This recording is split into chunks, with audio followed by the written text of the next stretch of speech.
আপনি কাজ শুরু করছেন, এবার আপনার এই কাজগুলা আপনি কি করতে হবে, সেভ করতে হবে, তাই না? আমরা ধরেন আপনার কাজটা কমপ্লিট হয়ে গেছে, কিছুক্ষণের জন্য ধরে নেন যে আপনার কাজটা কি হয়ে গেছে, কমপ্লিট হয়ে গেছে। এখন আপনি এগুলোকে কি করবেন, যদি আমরা কাজ শুরুই করি না এখনো, তবুও ধরে নেন যে আমাদের কাজগুলো কি হয়ে গেছে, কমপ্লিট। আর আমরা এই কাজগুলো কি করব, সেভ করব। তো সেভ করার জন্য যেহেতু আমরা এখানে দেখতেছি 5টা আউটপুট আছে, তার মানে 5টা আউটপুট পৃথক পৃথকভাবে কি হবে, সেভ হবে। আমরা ফাইলে আসি, সেভ করার জন্য একটা হচ্ছে র ফাইল সেভ করা। র ফাইল সেভ করলে তখন আমাদের পুরাটা সেভ হবে, পৃথক পৃথকভাবে কি হবে না, সেভ হবে না। ওটা তো পুরা র একটা ফাইল। ইলাস্ট্রেটরের র ফাইলের এক্সটেনশন কি হয়, এআই ডট এআই। র ফাইল কোত্থেকে সেভ করবো, যদি আমরা র ফাইল সেভ করে ফেলছি প্রথমে নির্দিষ্ট একটা জায়গায়, আমরা এখন শুধু কন্ট্রোল এস দিলে ওই র ফাইলটা কি হয়ে যাবে, আপডেট হয়ে যাবে। হ্যাঁ, র ফাইলের যদি আপনি কপি সেভ করতে চান তাহলে ফাইলে যাবেন, সেভ এ কপি, এটা দিয়ে দেখেন আমাদের অলরেডি একটা ইলাস্ট্রেটর দিয়ে র ফাইল কি হয়ে আছে, সেভ হয়ে আছে। এবং একটা কপি যদি আপনি সেভ করতে চান এখানে সেভ করতে পারেন। ওকে, একই ফাইল দুইটা সেভ হয়ে আছে। তাহলে আপনি র ফাইল এখান থেকে সেভ অথবা সেভ এস দিয়ে অথবা সেভ এ কপি দিয়ে র ফাইলগুলো সেভ করতে পারেন। যদি আপনি জেপিজি পিএনজি যেটা ক্লাসরুমের জন্য সাবমিট করবেন সেটা সেভ করতে চান, কোথায় যাবেন, এক্সপোর্টে আসবেন। কোথায়, এক্সপোর্ট। এক্সপোর্ট থেকে এক্সপোর্ট ফর স্ক্রিন, কোথায়, এক্সপোর্ট ফর স্ক্রিন, এখানে ক্লিক করবেন। করে এখানে দেখেন আপনার যে কয়টা আউটপুট, ওই কয়টা আউটপুট এখানে শো করতেছে। আউটপুট 1 2 3 4 5 এখানে আউটপুট শো করতেছে, তাই না? আপনি যদি মনে করেন এখান থেকে দুইটা সেভ করবেন, মানে 3টা সেভ করবেন, যে কয়টা আপনি সেভ করতে চাচ্ছেন ওই কয়টার উপর টিক চিহ্ন দিতে পারেন। আবার যদি মনে করেন যে সবগুলো সেভ করবেন তাহলে আপনি সবগুলোতে কি করে রাখেন, মার্ক দিয়ে রাখেন। বুঝতে পারছেন? দিলেন।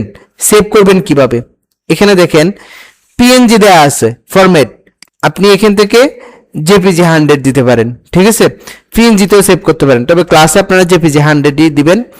তো জেপিজি 100 দিয়ে এখান থেকে এক্সপোর্ট আউটপুট এখানে ক্লিক করব। দেখেন এখানে নির্দিষ্ট একটা ইলাস্ট্রেটরের মধ্যে নির্দিষ্ট একটা ফোল্ডার ক্রিয়েট হয়েছে এবং এর ভিতরে যখন যাব আমাদের এই 5টা ফাইল সেভ হয়ে গেছে। হয়েছে কি হয় নাই? পৃথক পৃথকভাবে 5টা সেভ হয়ে গেছে। এবার আসেন আমরা এখানে সেভের আরো কিছু অপশন দেখি। Export, export for screen.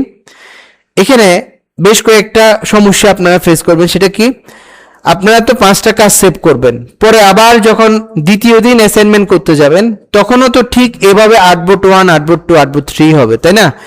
তখন আপনার সেভ করার সময় যখন ধরেন আমি এখন আবার যদি সেভ দিই, কি বলতেছে, এই ধরনের ঠিক ফাইল আগেও কি ছিল, আমাকে এটা বলতেছে। এখন যদি আমি এখানে ক্লিক করি তার মানে আমাদের আগের ফাইল সবগুলো চলে যাবে, নতুন করে যেই ফাইলগুলো আমরা সেভ করতেছি ওগুলাই থাকবে। তার মানে দেখা যাবে যে আপনার প্রত্যেকবার পিছনের কাজগুলা চলে যাচ্ছে, হারায় যাচ্ছে, নতুন নতুন কাজ থাকতেছে, পিছনের কাজ হারায় যাচ্ছে। কেন? কারণ হচ্ছে আগের ফাইলগুলা রিপ্লেস হয়ে যাচ্ছে। কেন? কারণ হচ্ছে আমরা রিনেম করি নাই, সবগুলার নাম ঠিকঠাক আছে। এই জন্য আপনি একটা কাজ করবেন, সেটা হচ্ছে এখানে 3টে জায়গায় রিনেম করা যায়, যে কোনো এক জায়গায় আপনি পরিবর্তন করে দিবেন, সহজ যেটা সেটা। যেমন আউটপুটে রিনেম করা যায়, প্রত্যেকটা আউটপুটে ক্লিক করে রিনেম করা। এখন যদি আউটপুট 10টা হয়, 10টা আউটপুটে গিয়ে 10 বার রিনেম করা, এটা কি সহজ? সহজ না। তাহলে এখানে যদিও রিনেম করা যাচ্ছে কিন্তু এটা কি না, সহজ না, এটা একটু ঝামেলা। আমাদের এই জায়গায় এখানে রিনেম করা এটা ঝামেলা। তাহলে আমরা দ্বিতীয় জায়গায় আসি, সেটা কি, এই যে এখানে দেখেন সাফিক্স এবং এই জায়গায় প্রেফিক্স, দুটো অপশন আছে, দেখতেছেন? সাফিক্স বলতে আমাদের যে ফাইল, ওই ফাইলের আউটপুট, ধরেন আউটপুট দিয়ে রিনেম করা, এই আউটপুটের শেষে -100 এই কথাটা যোগ হবে, অথবা আপনি এখানে অন্য কোনো একটা কিছু দিতে পারেন।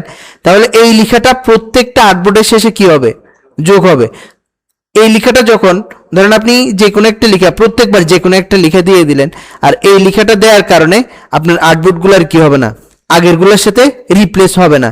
যেমন আমি এখন এই লেখাটা দিয়ে দিলাম, দেওয়ার পর এক্সপোর্ট আউটপুট দিলাম, তাহলে দেখেন প্রত্যেকটা ফাইলের শেষে আগে ছিল কি, আউটপুট 1 100, আউটপুট 2 100, ওই যে আগে সাফিক্সের মধ্যে যেটা লেখা ছিল। কিন্তু এখন আসছে কি, ওই যে নিচের দিকে দেখেন এখানে যে নামটা আমরা করছি আউটপুটের মধ্যে এবং শেষে যেটা দিছি সেটাই অ্যাড হয়েছে। দেখেন আউটপুট 7, ওই শেষে ওই কথাটা যোগ হয়েছে। বুঝতে পারছেন? তাহলে এটা কি জন্য? এটা হচ্ছে আপনার ফাইল যাতে করে আগেরটা রিপ্লেস হয়ে না যায়।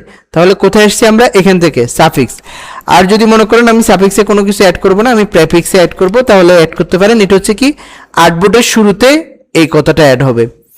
লাস্ট সেটা হচ্ছে এখানে আমাদের এই ফাইলটা নির্দিষ্ট 1x দিয়ে আমরা কি কোনো ফোল্ডার করছিলাম? করে নাই। নির্দিষ্ট একটা ফোল্ডারে গিয়ে সে সেভ হচ্ছে। সেটা কেন? আপনি দেখেন এখানে এক্সপোর্ট টু দিয়ে একটা অপশন আছে। আপনি কোথায় সেভ করতে চাচ্ছেন সেটা আপনি লোকেশন সেট করেন। ধরুন আমরা ইলাস্ট্রেটরে সেভ করব, ইলাস্ট্রেটরের ভিতরে সেভ করব ঠিক, কিন্তু আমি এখানে কোনো ধরনের 1x 2x এর মধ্যে গিয়ে সেভ করব না। তাহলে দেখেন ক্রিয়েট সাব ফোল্ডার যে টিক চিহ্নটা আছে এটা অফ করে দিবেন। বুঝছেন? অর্থাৎ ক্রিয়েট সাব ফোল্ডার যখন নাকি ক্লিক করে থাকবে তখন স্কেলের মধ্যে যেই জায়গাটাতে আপনি ক্লিক করে রাখবেন ওই ধরনের একটা ফাইল ওই ধরনের একটা ফোল্ডারে গিয়ে সেভ হবে। যেমন দেখেন আমি ক্রিয়েট সাব ফোল্ডারে ক্লিক করলাম, এখানে 4x দিয়ে রাখলাম, এক্সপোর্ট আর্টবোর্ড দিলাম, তাহলে 4x নামক একটা ফোল্ডারে গিয়ে এগুলো কি হচ্ছে? সেভ হচ্ছে। বুঝতে পারছেন? আমি এখন কি করতেছি যে এখান থেকে file export, export for screen, এখান থেকে যেটাই রাখি না কেন আমরা এখান থেকে ক্রিয়েট সাব ফোল্ডার এটা অফ করে দিলাম। তাহলে সরাসরি কোথায় সেভ হবে হিসেবে? ইলাস্ট্রেটরের ভিতরে। দেখি আমরা ইলাস্ট্রেটরের ভিতরে সেভ হয় কিনা। দেখেন সরাসরি ইলাস্ট্রেটরের মধ্যেই কি হয়েছে?